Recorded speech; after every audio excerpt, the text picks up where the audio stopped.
Welcome to the What's Your Truth podcast, the show that not only showcases the best of independent artists, but also explores what inspires them, what drives them, and what they consider their fundamental purpose as an artist to be. Today on the show, we have a true titan of the music industry, mixing and mastering engineer Buck Snow. Cutting his teeth in some of the most prestigious recording facilities on the planet, Buck has mixed for virtually every genre, including rock, pop, rap, jazz, metal, and beyond. A true unsung hero of sonic architecture, Buck takes the projects he works on from being okay or even pretty good to bringing out every delicious nuance of a piece by, as Buck says it, understanding and duplicating what the artist is trying to communicate and then doing everything possible to enhance that communication to maximize its emotional impact. Now let's get to the area of accolades. Now, as I mentioned, Buck is a bit of an unsung hero, in my opinion, and that is reflected by his two Telly Awards as well as a whopping 7 Grammys for the application of his mixing talents to the music of someone considered to be one of the greatest of the greats, the maestro himself, the late great Chick Corea. Buck's mind is nothing short of an endless corridor of insight, knowledge, care, and brilliance. He also happens to be a super sweet guy, and it's my pleasure to have him on the show. Ladies and gentlemen, Mr. Buck Snow. Hello, I'm honored to be here. Hello and welcome. So great, let's roll into it, shall we? Yeah. Wonderful. So, Buck, my first question for you is how did you decide that you wanted to become an artist? I think being an artist came at a very early age. I love listening to music. I love seeing people react to music, going to concerts and, the enjoyment and everything. Also seeing how people were touched by music and myself, getting through hard times or things like that just by being able to listen to music. I think it's something that's just ingrained in all of us. So I don't know. I guess there was just never a question for me of whether I was going to be an artist or not. It was just what type of art I was going to work in. Awesome. And what was the first experience you remember having with music? In high school, I had a friend and his dad was a guitarist and a studio owner. And he started teaching us how to play guitar. And from there, I kind of formed a band with a couple other friends. And I was taking guitar lessons. My dad was a musician growing up, so he really supported me in that and encouraged me to pursue music. And then I found that, I didn't really like practicing guitar and putting in the time I needed to get good at guitar, but I had lots of fun recording the band and playing around with different recording techniques and things like that. So it was at that point that I decided that I wanted to be an engineer. Oh, that's so awesome.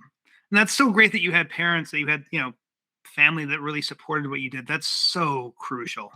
It was very, very helpful to have that. Definitely. And who are the biggest influences on your work and why? Oh man, I don't know. I can't really name any one person. I mean, there's a lot of guys like Bruce Swedien. He was Michael Jackson's mixer. He set a level of quality that almost other engineer has reached, and I think that was a big influencing part of learning to mix. There's some other guys that I worked with. There's one guy named Tim Boyle who sadly passed away, but he had done a lot of film scores. He did like Terminator 2 and Mhm. a lot of real classic things. And he probably taught me the most about how mixing is really in line with music. And he would listen to my mixes and he wouldn't say, bring up the guitars 2 dB. He would say, those guitarists are meant to be the front of the band, really bring them out front, like give them the badass balls that a lead guitarist should have, and like he talked everything in a musical sense rather than a technical sense. And that was also probably one of the biggest things that influenced me. That's huge. And honestly, oh, wow, that's so cool. Like, because it really does take it, obviously mixing is a technical thing, but it's absolutely an art, and that makes it to the point where it's transcending just twiddling knobs. And Yeah. you're a part of the creative musical process. That's so huge. Absolutely. And I always think of it like this is that the artist is there meant to communicate something. They want the audience to feel something, to have some emotion or something. And it's not the artist's job to know whether that's, 3 dB of reverb or some technical thing like that. That's what they should be thinking. They should be thinking, I want this effect in the audience. And then it's my job to do whatever technical things are needed, decide what microphone to use, decide what, effects to put on it or whatever that is going to create that effect in the end user. So when I'm working with people, I tell them, you don't communicate to me in technical terms. That's my job. I'll figure out what technically needs to be done.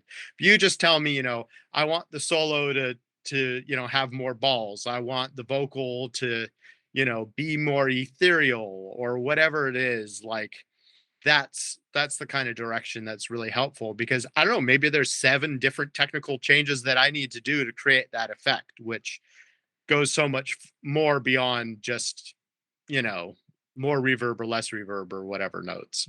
Yeah, and like you said, it's not really their problem to even know all that. They just need to communicate what the outcome is, and then you make Yeah, that happen. that's right. Awesome. What's the weirdest thing that's ever inspired you? Um, I think finding a really, really, really bad, like $3 Radio Shack microphone, and then figuring out how to wire it up and put it in, um, put it inside bottles, put it like a big 5-gallon water bucket and record drums through that, or, you know, um, just doing really weird things to create sounds which were nothing like what they started as. Oh, how funny. And so you've actually done that before then with the what you Yeah, just talked about? Wow. yeah. That's a trip. And then how has your art influenced other people? I think it's inspired a lot. I know artists that I've worked with who they had a song and they thought it was done and they were, not super excited about it. And they brought it to me and asked, can you make this better? And I listened to it and I was like, yeah, I hear would where it should go. Yeah. So I did a mix of it, and then very commonly I send it back to them, and they say, "Oh my God, it sounds exactly what I had in my head, or actually sounds better than what I had in my head, and I didn't think that was possible." And quite a few artists that I've worked with where that's happened, it's reinvigorated their career. It's made it so that they want to create more and start working on new music, and where they had kind of hit a a dead point or a point where they weren't really excited anymore, it really reinvigorates them. Wow. What a great effect to create, man, through what you do. God, that's so important. Yeah. And again, it comes right from your viewpoint of like really understanding them and what they're trying to do. I mean, that's so beautiful. That's exactly the way it should be. Yeah, exactly. I mean, art is really a group activity. You're creating something which is going to have an effect on the audience. If you're making art only for yourself, it doesn't really go anywhere. You know, all Yeah. music is kind of a conversation between the artist and the audience. And that's exactly what I was just going to say. And you took the words right out of my mouth. That's 100%. If your art is like, if you're just making it in your room, it's like you're communicating to the wall, you Yeah. know? And what's the point? Right, and also what I see about that is when artists do that, they tend to doubt themselves a lot, and they start to wonder, and they, can work on the same piece for a long, long time, and really, you need to work to get as much art out as you can, and the more that you get out, and the more that you do, the higher quality it's going to be, and the more you're going to refine down into, communicating exactly what you want to communicate to that audience. Yeah, But definitely. I'm but sorry. yeah, no, yeah, it's just, um, you know, quantity. Like, first, anybody who's starting out, first concentrate on quantity. If you're not sure what your style is, the only way you're gonna find it is by creating a lot of things and then seeing what you like and what other people like. Absolutely. That's what a great lesson too. That's so true. Mhm. So do you have any pre-studio rituals? Um, Not any really too particular, but I will say that it is I've definitely the longer that I've worked in studios, it's become more and more apparent to me what the importance is of having a good work life balance. Getting out and doing exercise every day, eating well. If I could go back in time and give myself one piece of advice, it would be to take better care of my health when I was growing up. Not say work less, but just work smarter. Definitely. Very cool. you know so I think if I have any kind of ritual to get back into that creative mood and stuff, it would be to have clear delineations of time to go out and do activities, to exercise, and then go in and work. If you kind of don't have a clear separation of doing those things, then you kind of end up doing neither. Right. It's like that you get that dispersion phenomena, right? Where it's like, but if you control your time and say, I'm doing music for these few hours, then I'm gonna go walk, then I'm gonna eat, then you're totally correct. And it's just you're then being the cause point in your universe, so to speak. Yes, exactly. 100%. So what risks, if any, have you personally taken for the sake of your art? I mean, I would say working very long hours and not really having much social life. And, Fair. I was always the guy that picked up extra shifts. And if somebody was like, we need this done, I said, okay, I'm here. I'm going to do it.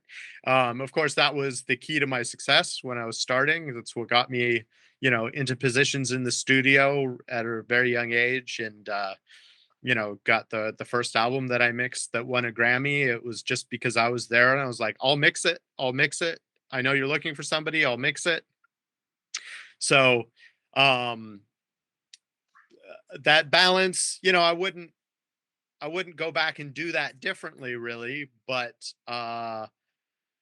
yes, I'll have some people ask me like, they're interested in being an engineer, and I tell them it is something that you have to be passionate about. If you're doing it because you want to meet famous people, if you're doing it because you want to have like an ego buzz, or if you're doing it because you think you're going to make a lot of money, it's the wrong reason. I mean, all of those things are possible to be done, but you have to be passionate about it because that's the only thing that drives you through doing insane long hours in the studio, canceling plans, and doing these things that you are honestly kind of irrational to do. But on the other side of that, I never feel like I'm working because I'm doing what I enjoy and what gives me the most pleasure. So it's uh, it's not, it doesn't seem arduous then to have a really long day and so forth. Yeah, and it's like you have those days where you're sitting in the studio, you start at like 8 p.m. and next thing you know it's 4 in the morning and you feels like no time has passed. That to me is like how you know that it's the right thing. Yeah, and that was how I got started. Was I was playing in this band and I couldn't practice guitar for more than 15 minutes without getting frustrated and wanting to go do something else. And then I got a Mac computer and installed Pro Tools on it, and I got it set up probably about 3 in the afternoon. And at 6 a.m. I was still wired and totally awake and probably could have worked another 8 hours, but I was like, oh, I probably should eat something and go to sleep now. That's so awesome. Oh yeah. And I just love that you went here with this question too. And I think that is also, I mean, it's one of the things I've noticed about the people that A have longevity or B that are just the greatest people that are the greats at what they do. It's never about the money. Yeah. It's never about the fame. It's never about the fortune. It's always about the passion and even a sense of duty to do it for whatever reason that may be. And what a Yep. great lesson. Absolutely. I agree with that 100%. Definitely.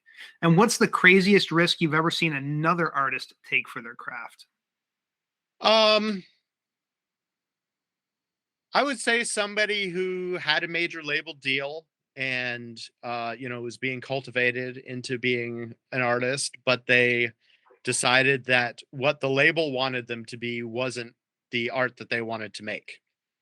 And so they canceled that deal and completely, worked independently, and started doing their own promotion, their own social media and everything. And While they maybe weren't on the Billboard top 100, they were making a living being a musician and making the music that they wanted to make. So integrity fully intact. Wow. Yeah. And yeah, I tell you, man, that's a hell of a risk for a musician, especially if you're an artist that thinks that you just walked away from the key to the kingdom, which I feel like a lot of artists, even to this day, still have the whole mentality of record labels going to solve all my problems, and it's the opportunity I'm looking for. So yeah, that took a lot of guts for that Yeah. person, whoever that was. Yeah. Yeah. I would say like anything you get, what you put into it, you get out of it. And I think there's a certain idea of what it means to be a successful musician, which is really kind of false. It's only the top 1% of musicians who are, the Ariana Grande or um, Beck or, whatever these guys are who are top charting people. And to them, like, great, that's amazing. All the power to you. That's wonderful.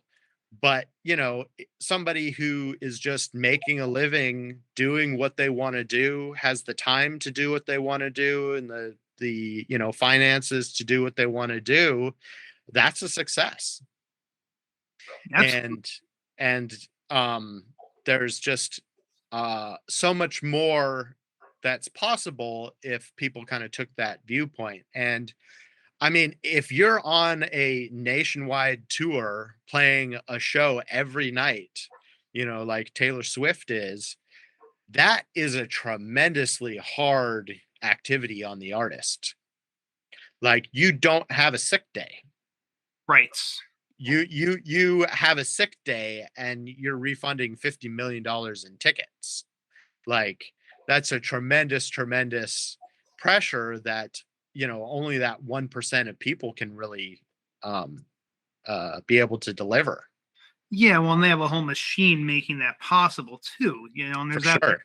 And it's totally true. Like you're so right. Like people think that they have to hit that level to be a success, and it's so not true. Yeah, And success is really a self-defined thing anyway. I think it's what is your purpose? If you achieve your purpose, well, you succeeded. Then that's simple. right. Exactly. And I Absolutely. know some people who did go on those national tours and they're happier doing something where, they're not under that stress level, but they're still making music and, playing local shows and stuff like that and making a living at it. 100%. So, what's one thing about you that would shock everyone to know? That before I worked with Chick Corea, I had never listened to jazz. Oh wow, what an introduction, boy! Yeah. That's a trip. But I think, like, actually I grew up listening to metal. Okay. And funny enough, I saw a lot of, like, the first project that I worked with Chick Corea was the Electric Band Mhm. album. Uh the album was called To the Stars. Okay. And there was a lot of that album. I mean, it's very aggressive. I always hate putting genre names on things, but it's whatever, I don't know, jazz, progressive jazz, rock jazz, I don't know what you call it, but there was a lot of that music that correlated with metal that I listened to. So working with them, I mean, and that's why I love working on so many genres, is I get to learn something from one genre that I can apply to another one. And a lot of the stuff that I mixed with him, I probably took more of like a pop approach to the mixes than a classical jazz approach. And that gave it a different kind of life and, excitement that wouldn't be in traditional jazz records. And I think that's what um, helped make him stand out on all those different projects that I worked with him on. Makes total sense. And it's funny what you said about the correlations between jazz and metal, because I've actually observed the same thing, especially with like, guys like Dream Theater, the prog metal Mhm. stuff. Like there's so much jazz in that music, Yep. just on an arrangement level. So and like you said, just crossing genres and being conversant in them and then being able to find the common threads and find ways to integrate them. I mean, that's how you blaze a new trail, man. I mean, that's so great. That's right. Yeah. You know. Awesome. So, what's the one thing or the one tool that you absolutely cannot live without as an artist, and why? Mm. As a mixing engineer, I would say that's good speakers Yes. because everything that I'm doing is being judged on what I can perceive. And so if I can hear the music accurately, then I can change it. Right. And if I'm hearing music inaccurately, then I'm doing things which either doesn't matter or isn't creating the effect that I want it to create. And then so if I have one really good pair of speakers that I know really well, I can mix on that. And then when I hear it on a bunch of other speakers, it sounds like how I expect it. Awesome. That makes total sense. Yeah. And then, what has been the most difficult piece of music for you to create, and why? Um, that is a really good question.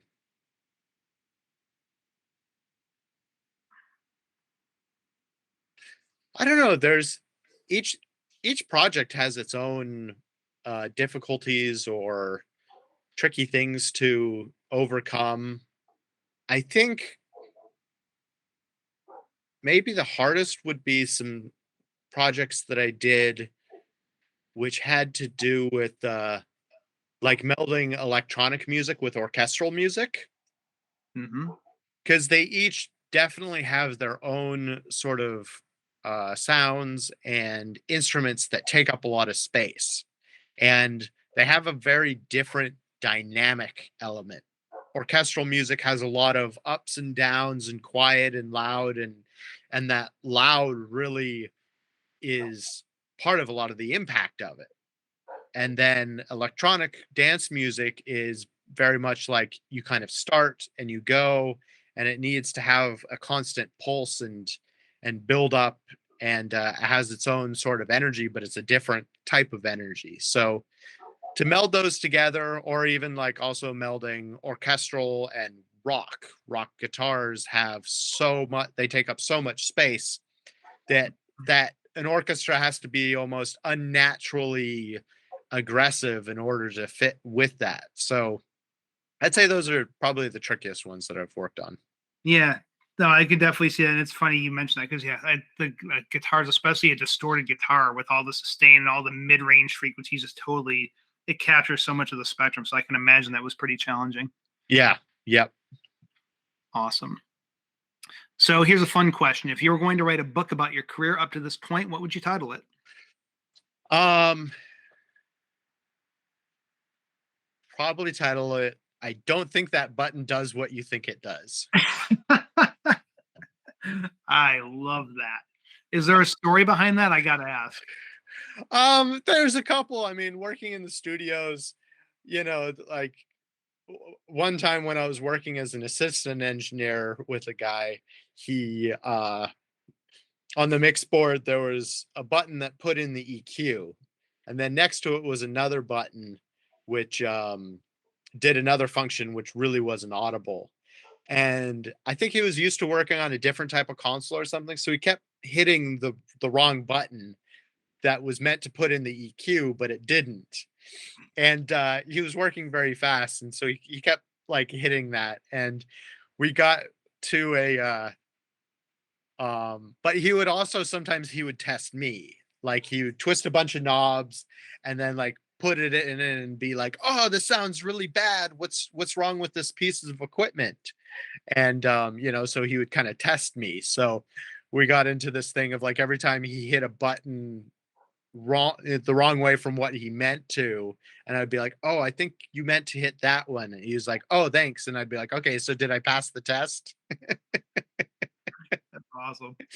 And a couple times it came in handy, like when he inadvertently did something and the artist was whatever, and it was able to make him save face and keep the confidence of the artist in him, because again, like I was there as an assistant engineer, so my job was to support him. I didn't need to take away any admiration or respect from him. Yeah, well, and that's actually another really great point too, because I feel like, there's this like air of one-upmanship that pervades the artist community sometimes, and that's such a wrong idea. And it actually, I mean, aside from taking away from somebody else's admiration that they've worked very hard for, it also makes you look bad as an artist or as when you play those games, and it's actually a really false sense of power or something. I don't know. And I'm really glad you brought that up because that's a great lesson. Yeah, well, I think a really big part of it is, some people grow up playing sports, like, there can only be one winner of the Super Bowl, right? Yeah. But the arts is not that kind of thing. There is always more people that, want to listen to music and everything. So there's no reason why for you to get ahead, you have to be better than somebody else. No, you just have to be better than what you were before. That is I love the way you just said that. Holy crap. I, I, Yeah, I there's think no scarcity of work. that needs to be a meme or something. Yeah, I think I've seen a couple people also say that, but yeah, I'll have to come up with a good meme format for that. Dude, please do. I will share the hell out of that meme. Absolutely. But yeah, I mean, really, there's the only reason that you think that you have to put somebody else down for you to get up is because you feel there's a scarcity. Like Right. there's a scarcity of opportunities. I have to get this job and cut him out of the picture because there's only one job. But there's so many jobs. There's so many different things. And, it's just a matter about getting out and meeting those people and finding who wants to work with you. So like I'll do an album with somebody and on the next album they'll hire somebody else, and at a time like that kind of hurt my feelings a little bit, but I realized, it's such a creative thing that like if somebody does the exact same thing every time, you're not going to get the creative variance that has created some of my favorite albums in the world. Right. I think, Linkin Park is a great example of that. Each of their albums has been something different. And sometimes I'm in a mood to listen to, one of their earlier albums. Sometimes I'm in a mood to listen to a later thing. And none of them are wrong, you know? So, and if somebody is just going to make the same album again and again and again, then that gets boring as well. So, there's just an endless um number of opportunities, and the only way that you really get ahead is by supporting and helping and throwing that admiration to everybody else. Absolutely. And just remembering at the end of the day, there's 7.5 billion pairs of ears on the planet. And That's even right. just because they listen to someone else's music doesn't mean they can't listen to yours too. That's right. Absolutely. 100%. So, Buck, what are your plans for world domination?